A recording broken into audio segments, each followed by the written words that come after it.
Hi friends, అందరికీ నమస్కారం. నాకు కొన్ని కమెంట్స్ వస్తున్నాయి అన్నమాట. అన్న నెక్స్ట్ డేది అనాలిసిస్ వీడియో చేయండి అని చెప్పేసి. సో నిఫ్టీ అనాలిసిస్ వీడియో నేను మ్యాక్సిమం ఎవ్రీడే పెట్టడానికి ప్లాన్ చేస్తాను. అంటే రేపటి గురించి నిఫ్టీ ఎలా ఉండబోతుందో, మార్కెట్ ఎలా ఉండబోతుందో అని చెప్పేసి మనం ఒక ప్రీవియస్ డే డిస్కస్ చేసుకోనికి. ఓకే, ఇంపార్టెంట్ పాయింట్స్ ఏదైతే ఉందో అది చెప్తే సో దట్ నెక్స్ట్ డే మీకు ట్రేడింగ్ చేయడానికి ఈజీ అవుతుంది అనమాట. So let's start the video. Before that ఎవరైనా దానిలో లింక్ రిజిస్ట్రేషన్ చేయలేకపోతే డిస్క్రిప్షన్లో ఆ లింక్ ఉంటుంది, జాయిన్ అయిపోండి. టెలిగ్రామ్ గ్రూప్ కూడా డిస్క్రిప్షన్లో లింక్ ఉంటుంది, జాయిన్ అయిపోండి. ఓకే, సో ఇది ఇప్పుడు నేను 23rd ఈరోజు, నేను 24th ఏప్రిల్కి అనాలిసిస్ చూపిస్తాను. ఓకే, సో బేసిక్గా నాది ఫస్ట్ నుంచి చెప్తాను నేను. ఓకే, ఇవి తీసేద్దామా కానీ తీసేసి ఫ్రెష్గా స్టార్ట్ చేస్తాను. చూడండి, మీకు ఒక క్లారిటీ ఉంటుంది. మనం దన్ ఓపెన్ చేసిన తర్వాత tv.dun.co అని చెప్తే ఈ పేజ్ ఓపెన్ అవుతుంది. ఇక్కడికి వెళ్ళిపోయి నిఫ్టీ 50 అని సర్చ్ చేసి ఆల్ అని కొడితే నిఫ్టీ ఇండెక్స్ వస్తుంది. నిఫ్టీ యూజువల్లీ మనం ట్రేడ్ చేసేది డైలీ దీంట్లోనే. ఓకే, ఈ చార్ట్లో ఫస్ట్ థింగ్ మీరు ఏం చేయాలంటే ఇండికేటర్స్లోకి వెళ్ళిపోయి మూవింగ్ యావరేజ్ 2 సార్లు క్లిక్ చేసి వాల్యూమ్ ఒకసారి క్లిక్ చేసేయాలి. మూవింగ్ యావరేజ్ ఒకటి 9 ఉంటుంది, ఇంకోటి ఇట్లా స్క్రోల్ చేసి క్లిక్ చేసి 15కి పెట్టుకోవాలి. ఓకే, ఇది బేసిక్ థింగ్. ఇవి నేను ఎవ్రీడే చెప్పా. ఓకే, సో రేపు ఏం జరగబోతుంది పాయింట్ ఏంటంటే, ఫస్ట్ మార్కెట్ చాలా రోజుల నుంచి పైకి వస్తుందని మనకు తెలిసిన విషయం. 2 రోజులు పైకి వస్తుంది, ఒక రోజు రెడ్ వచ్చింది, మళ్ళీ పైకి వెళ్ళిపోయింది, మళ్ళీ స్లో అయిపోయింది, మళ్ళీ పైకి వెళ్ళిపోయింది, మళ్ళీ పైకి వెళ్ళిపోయింది, ఈడ కొంచెం స్లో అయిపోయింది.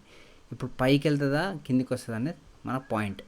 రేపు ఏం జరుగుతుంది బేసికల్లీ ఏమైందంటే, ఈరోజు మార్కెట్ గట్టినే మూవ్ అయింది, పడి కానీ మళ్ళీ పుష్ చేసింది. దాని స్ట్రెంత్ ఎంత ఉందో అంత. రేపు ఇఫ్ ఇన్ కేస్ నేను కొన్ని లెవెల్స్ చెప్తా, అది దాటలేకపోతే ఇంకొంచెం కింద పడవచ్చు. బట్ అగైన్ స్ట్రెంత్ ఇగో ఇది సెల్లర్ జోన్ ఒకటి. ఓకే, ఇది ఒక సెల్లర్ జోన్ మార్క్ చేసుకోవడం కావాలంటే ఇగో 24,500 దగ్గర. ఇంకోటి ఇగో ఇక్కడ ఉంది ఒక సెల్లర్ జోన్, ఇది స్ట్రాంగ్ సెల్లర్ జోన్. నాకు తెలిసి ఈ వీక్లో ఇది దాటడం కష్టం. 24,850 అనుకోండి, ఇది దాటడం కష్టం. ఇది 2 సెల్లింగ్ జోన్స్ ఉన్నాయి. ఓకే, ఇది 2 సెల్లింగ్ జోన్స్. ఓకే, మనం ఇప్పుడు వీక్లీ చార్ట్కి వెళ్ళిపోతే చూడండి గైస్, 3 వీక్స్ నుంచి దున్నుడు అట్లా వచ్చింది పైకి. ఇప్పుడు ఈ జోన్ కూడా బ్రేక్ చేసింది అనుకోండి, ఇగో ఇక్కడ దాకా వెళ్తుంది 24,850, కానీ అక్కడ నుంచి పడే ఛాన్సెస్ ఎక్కువ ఉంది. మరి ఇంత టూ మచ్కి వెళ్ళిపోతుంది అది. ఐ డోంట్ థింక్ ఇది ఇంకా ఫార్వర్డ్ అవుతుంది. మ్యాక్సిమం 24,850 గుర్తుపెట్టుకోండి. దీనికన్నా పైకి వెళ్ళిపోతే అదొక విచిత్రం అన్నమాట, వైద్య చరిత్రనే విచిత్రం అన్నట్టు. ఓకే, సో రేపు ట్రేడింగ్ ఎట్లా చేయొచ్చు. ఫర్ ఎగ్జాంపుల్ ఇది day chart guys. Okay, if in case morning gap up open అయింది అనుకోండి, గ్యాప్ అప్ అంటే సమ్వేర్ అరౌండ్ 24,500 అక్కడ ఓపెన్ అయితే చిన్న పుల్ బ్యాక్ కోసం వెయిట్ చేయండి. అగైన్ ఈ జోన్ 500 దాకా, 500 బ్రేక్ అయితే పడే ఛాన్సెస్ ఉంటుంది గైస్, డెఫినెట్లీ పడే ఛాన్సెస్ ఉంటుంది. బట్ ఇఫ్ ఇన్ కేస్ ఇక్కడ నుంచి సపోర్ట్ తీసుకొని పైకి వెళ్తే అగైన్ ఇక్కడ దాకా వెళ్ళే ఛాన్స్ ఉంది. ఓకే, డే చార్ట్లో మనం స్కాల్పర్స్ కాబట్టి చిన్న టైం ఫ్రేమ్లో కూడా మీకు ఒక చిన్న నాలెడ్జ్ ఇస్తాం. Okay,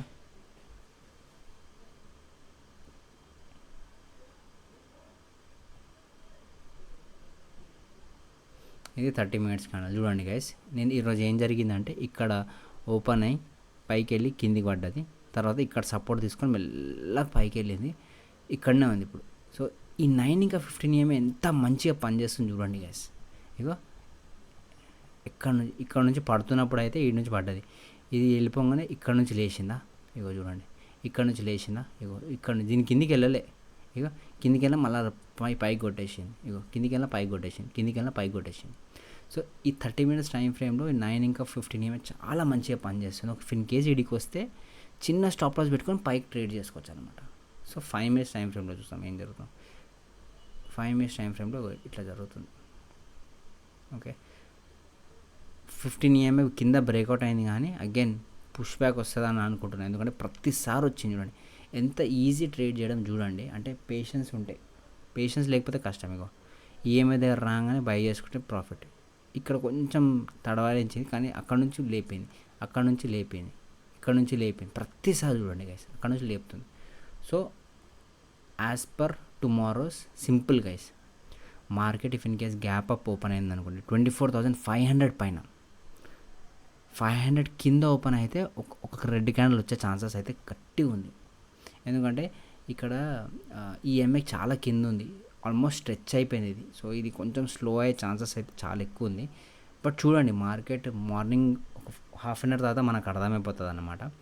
if in case gap up open అయ్యి 500 లోపల ఉంటే ఈ క్యాండిల్ చేస్తుంది, ఇట్లా చేసే ఛాన్స్ ఉంది, ఇట్లాంటి క్యాండిల్ చేసే ఛాన్స్ ఉంది. Okay, if in case candle 500 పైన ఓపెన్ అయింది అనుకోండి, ఈ 500 లోపలికి వచ్చేంత వరకు మీరు బయింగ్ సైడ్ ప్లాన్ చేసుకోవచ్చు వెయిట్ చేసి.